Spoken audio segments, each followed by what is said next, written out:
मुर्दाबाद मुर्दाबाद मुर्दाबाद हिंदू समाज जिंदाबाद जिंदाबाद।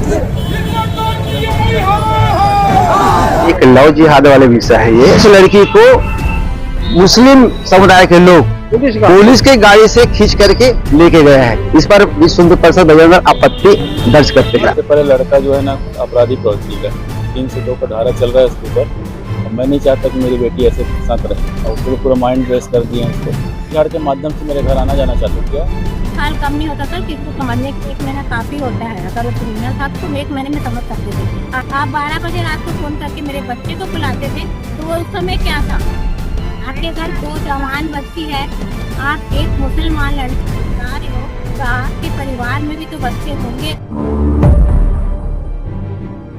मेरे महबूब तुझे सलाम, मुश्किल में आई जान, ओठों पे तेरे नाम। मेरे महबूब तुझे सलाम फिल्म 81-82 में बगावत आई थी। इसमें जो अभिनेता थे धर्मेंद्र, हेमा मालिनी और रीना राय। ये एक फितूर से चढ़ जाता है, जो रानी होती है या राजकुमारी होती है हेमा मालिनी, उसे सुधारने के लिए एक फकीर का वेश धारण करके वो आते हैं और ये गाना गाते हैं। ये फूक झाड़ का जो सिलसिला है अलग अलग तरह से चलते रहता है। हमारे देश में ऐसे तरह का धंधा ज्यादा फलता फूलता है। अब ये फूक झाड़ की जो बातें आती है, एक नई कहानी आपको हम बताने जा रहे हैं। राजनांदगांव में 2 दिन से 2 समुदाय में बड़ा कोहराम मचा हुआ है। नेशनल हाईवे भी जाम कर दिया गया था। नेशनल हाईवे इसलिए जाम कर दिया गया था कि एक हिंदू लड़की है और मुसलमान लड़का, वो ऐसा बताया जा रहा है कि मुसलमान लड़के ने पिछले दिनों एक अर्जी लगाई थी अपने शादी के लिए, निकाह के लिए। लेकिन जैसे जैसे डेट आई, मतलब 29 मई को उनकी शादी होनी थी, इसी दरमियान जब लोगों को सामने आया, नोटिस बोर्ड देखे होंगे तो बवाल कट गया कि लड़की हिंदू है और लड़का मुसलमान है। लड़की ममता नगर की है और लड़का कशाई पारे का है। हमने केवल उनके जगह बताया है कि लोगों ने उनको दिखा भी दिया और बात भी कर दिया। चले हम आगे बढ़ते हैं। अब जब बवाल कटा तो उसके बाद समझ में आया कि ये अलग अलग है। लोगों ने कहा लव जिहाद, किसी ने कुछ कहा, किसी ने कुछ कहा, कुछ ने कहा षड्यंत्र है, कुछ बोल दिया कि अपने इसमें चले जाते हैं। ठीक है, अब मामला ये आ गया सड़कों तक। सड़कों से चले गया राजनांदगांव के मुख्यालय जो होते हुए पुलिस थाने तक के। वहां भी बहुत देर तक बवाल मचा, लड़की को बुलाओ, लड़के को बुलाओ, जैसा बोला चलते रहा। दोनों लोग अलग अलग बातें करते। इसी दरमियान काफी बहस और जद्दोजहद करते करते ये बात समझ में आई कि इन्होंने अर्जी दी थी और देने के बाद जो समझ में आना था वो हो गया। अब बात जो समझ में आ रही है, जब हम रात में 12 बजे हम थाने पहुंचे तो यह मसला चल ही रहा था। इस दौरान हमें मालूम चला कि लड़का पिछले 2 सालों से लड़की के संपर्क में था, उनके घर भी आना जाना था। इसी दौरान वो उसको फूकने जाया करता था। मतलब फूका झाड़ी का मसला हमने पहले बता दिया था कि फूका झाड़ी का मसला है। और उसके बाद जब आगे कहानी बढ़ी तो ये तब्दील इश्क में हो गई। उसके बाद ये भी बताया जा रहा है कि लड़की वालों से संपर्क में लड़का था। जब लड़की वालों ने इसका विरोध कर रहा था कि फूक झाड़ हमारे घर में कोई हिंदू लड़का हो तो समझ में आया, उनसे समझ में आया। लेकिन एक हिंदू परिवार में मुस्लिम लड़के का दखल देके फूक झाड़ करना, इस पे प्रश्न चिन्ह खड़ा किया है लड़के की मां ने भी किया। आगे आप सुनेंगे। आगे बढ़ते हम कि इसके बाद पिछले अप्रैल 23 को लड़की घर से चले गई।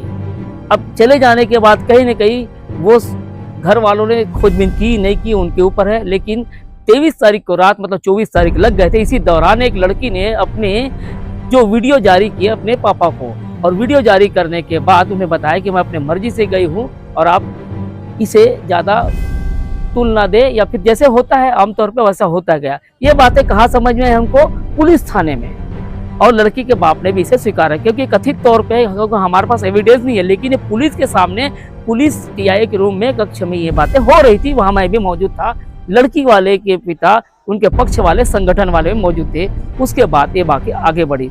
सुबह होते होते ये बात आई कि रात में जो बवाल कटा, अधिकारियों पे भी लोग नाराजगी और आक्रोश जताए। उसकी वजह ये थी कि जब लड़की को थाना बुलाया गया, उन्होंने वहाँ पे अपना बयान दिया। बयान देने के बाद एसडीएम के पास पहुँच गए तो एसडीएम को कायदे से ऐसा इनका मानना था कि इसको जब शादी नहीं हुई तो उसे सखी सेंटर भेज देना चाहिए था, क्योंकि शादी अभी नहीं हुई। बवाल कट गया। उसके बाद आज का दिन पूरा सखी सेंटर तक के पहुंचा। सखी सेंटर में जाने के बाद बाप का बयान आता है कि लड़का हमें स्वीकार नहीं है। तो हमने पूछा स्वीकार नहीं तो फूकने झाड़ने क्यों बुलाते थे? तो बोले ऐसे ही फूकने झाड़ने के दौरान हमसे 10-12 हज़ार रुपये लिए। वो आप सुनेंगे इनके बयान में।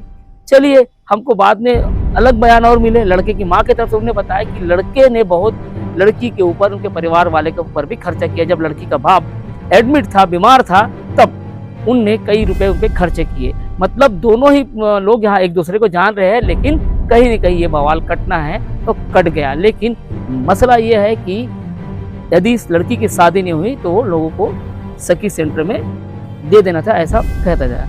अब सखी सेंटर में लड़की है, सुपुर्द नहीं हुई है, इस पर क्या होगा कहना बेहद मुश्किल है। लेकिन वही मेरे महबूब तुझे सलाम, मुश्किल में आई जान, ओठों पे तेरा नाम। पता नहीं ऐसे बवाल कैसे कटते रहेंगे और ना जाने लोग इसी तरह की कैसे बढ़ते रहेंगे। बहरहाल खबर को देखिए, खबर को देखने के बाद किसी भी प्रकार का आक्रोश, उपद्रव या कोई भी ना करे, क्योंकि संगठन वाले भी कहीं न कहीं अपनी बात कहते हैं, वो अपनी जगह सही है। लड़की वाले भी अपनी बात कहते हैं, वो भी अपनी जगह सही होंगे। लड़का भी अपने या उसके परिवार है, संगठन है, लेकिन बीच में आता है प्यार। तो प्यार किसी कौम, किसी मजहब, धर्म को देख के नहीं होता भैया। इसे आप क्या रूप देंगे ये आप पे तय किया जाता है। क्योंकि संगठन वाले को हम देखें कई बार जमीनी स्तर पे आके वो बेहद जमीनी स्तर की लड़ाई करते हैं, लेकिन उन्हें बेचारे को क्या मिलता है? खाली हाथ। फिर ये दोनों अलग अलग संप्रदाय के शादी कर लेते हैं और अपने घर बसा लेते हैं, और संपर्क रहे ना रहे लेकिन संगठन वाले अपना काम करते रहते हैं। संगठन वाले से भी गुजारिश कि ऐसे लोगों को ध्यान में रखें, और ध्यान में रखने के बाद आने वाले समय के लिए ऐसे लोगों को चिन्हांकित करें और लोगों को साइटेशन दीजिए। बहरहाल आप देख रहे थे वो लिनेसर, मैं अखिलेश हूँ, और आपकी राय, दरकार और सुझाव की बेहद जरूरी होती है। आपकी सपोर्ट भी चाहिए हमें, किस टाइप में देंगे हमें नहीं मालूम। नमस्कार। एक तो सबसे पहले लड़का जो है ना अपराधी प्रवृत्ति का है, 302 का धारा चल रहा है उसके ऊपर, और मैं नहीं चाहता कि मेरी बेटी ऐसे साथ रहे, और उसको तो पूरा माइंड रेस्ट कर दिए हैं इसको, है ना। मैं चाहता हूँ सिर्फ मेरी बेटी वापस आ जाए, इससे ज़्यादा मैं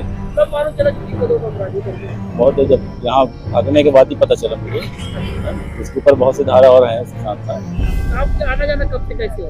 फूक झाड़ के माध्यम से मेरे घर आना जाना चालू किया, उसके बाद से फिर वो लड़की को भी अपने बस में फूकते हुए ऐसे कर दिया। तो किसको फूकना झाड़ना तो लड़की को भी और हमारे घर में भी कुछ है करके उस माध्यम से चालू किया। उसके लिए पैसा भी लिया बहुत, वो है ना। कितना पैसा लेके?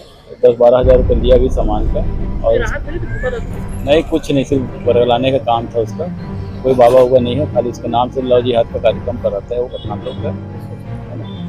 बस मुझे यही है कि लड़की मुझे सुरक्षित मिल जाए, बस इससे ज़्यादा कुछ नहीं। कितने महीने? बस लगभग 6-7 महीना में बीच में आता था। अच्छा, आप एडमिट थे तो आपसे मिलने भी आता था क्या? नहीं, एडमिट था तो एक बार मतलब देखने आया था, उसी एक्सीडेंट हो गया था उस समय तो, है ना। अभी सखी सेंटर है, क्या चाहते हैं? बस यही है कि हमारी लड़की वापस मिल जाए और लड़के से छुटकारा मिल जाए। पुलिस से आपको क्या सहयोग मिला? पुलिस का कोई सहयोग नहीं करता, और लड़के की तरफ से ज़्यादा इन्वॉल्व है। और कुछ कहना चाहेंगे आप? नहीं, बस इतना ही। कहना चाहूँगी कि जैसा अभी जो मामला आ रहा है, कोई भी दल से आ रहा है, पुलिस वालों की तरफ से आ रहा है, जो मेरे बेटे के खिलाफ उसकी मम्मी बोल रही है ना। मेरे कहने का मतलब ये, मेरे बेटे को अभी भागने के बाद उसकी मम्मी नहीं पहचानी। 2 साल से मेरा बेटा उनके यहाँ आना जाना कर रहा था। उसके पापा के इलाज पानी में भी पैसा लगाया है, और अस्पताल में भी उसकी सेवा करा है उसके पापा की। और जरा सा भी कुछ घर में उनके मैटर होता था तो उसकी मम्मी फोन करके मेरे बेटे को बुलाती थी मैटर सॉल्व करने के लिए। आज बेटा ऐसा हो गया ना, आज बेटा ऐसा हो गया, देखना वो लड़की निकल के चली गई, उसको ला देना बेटा पकड़ के, है ना। उस समय मेरा बेटा क्रिमिनल नहीं था। आज मेरे बेटे को क्रिमिनल का इल्जाम लगाया जा रहा है सर, तो किस इसमें लगाया जा रहा है? क्रिमिनल आपके यहाँ 2 साल से आ रहा जा रहा था, तो क्रिमिनल क्यों आपके घर आ रहा था, और किस मकसद क्या था आपका उसको बुलाने का, है नहीं? लड़की के बाप का कहना है कि लड़का मेरे घर फूकने आता था, फूका झाड़ी के आड़ में 10-12 हज़ार रुपए हमसे लिया, ऐसा बोलते हैं। 10-12 देखो एक बार कितना होता है। उनकी तो ये बोलना नहीं चाहिए, पर्सनल मैटर में जाना नहीं चाहती जी। वो भी मतलब एक माँ बाप है, मैं भी एक माँ बाप हूँ, मेरा भी मिस्टर, मैं भी माँ बाप, मेरे बच्चे की माँ बाप है जिंदा। लेकिन जो इल्जाम आप गलत लगाइए वो मत लगाइए। 10-12 हज़ार में मेरा बेटा फूकने के पैसे नहीं लेता, है ना। एक सब काम नहीं है, हमारा धंधा पानी है। आप चाहे तो इंक्वायरी कीजिए, हम लोग धंधे पे डिपेंड है, कचहरी पे डिपेंड नहीं है ना। वो हम किसी को तकलीफ होती है तो आप लोग भी पढ़ लेते होंगे, कुछ तकलीफ होती है अपनी बचत के लिए। अगर सब कुछ था तो 2 साल से क्यों अपने खाने बुलाती थी मेरे बच्चे को? 2 साल कम नहीं होता सर, किसी को समझने के 1 महीना काफी होता है। अगर वो क्रिमिनल था तो तुम 1 महीने में समझ सकते थे। आज समय ये समय में आप तो मेरे बच्चे को क्रिमिनल बोल रहे हो, तो 2 साल तक वो क्या था? आपकी हेल्प करता था। आप 12 बजे रात को फोन करके मेरे बच्चे को बुलाते थे, तो वो उस समय क्या था? आपके घर 2 जवान बच्ची है, आप एक मुसलमान लड़के को बुला रहे हो, तो आपके परिवार में भी तो बच्चे होंगे, लड़के होंगे, उनको क्यों नहीं बुलाते थे आप? तो मेरे बच्चे को क्यों बुलाया जाता? हम सहानुभूति से हेल्प करे, लेकिन इन्होंने इसका मुद्दा अलग उठाया है, तो ये इनकी जिम्मेदारी है। ये मसले को बंद करो, है ना, क्योंकि इसमें लड़कियों की बदनामी है ना, लड़कियों की बदनामी होगी और इसमें कुछ भी अच्छा नहीं है। तो एक बच्ची और है, बदनामी मत करो आप अपने घर।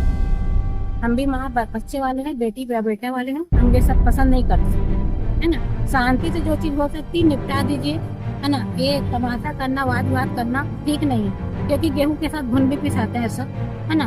दंगा करने वाले ये नहीं देखते ये सजा कर रहा था, कि ये क्या कर रहा था, कि ये मतलब क्रिमिनल है, कि ये क्या है, उसके साथ गेहूं के साथ घुन भी पिसाता है। ये सब मामलों को यही बंद किया जाए, मेरी रिक्वेस्ट है शासन से।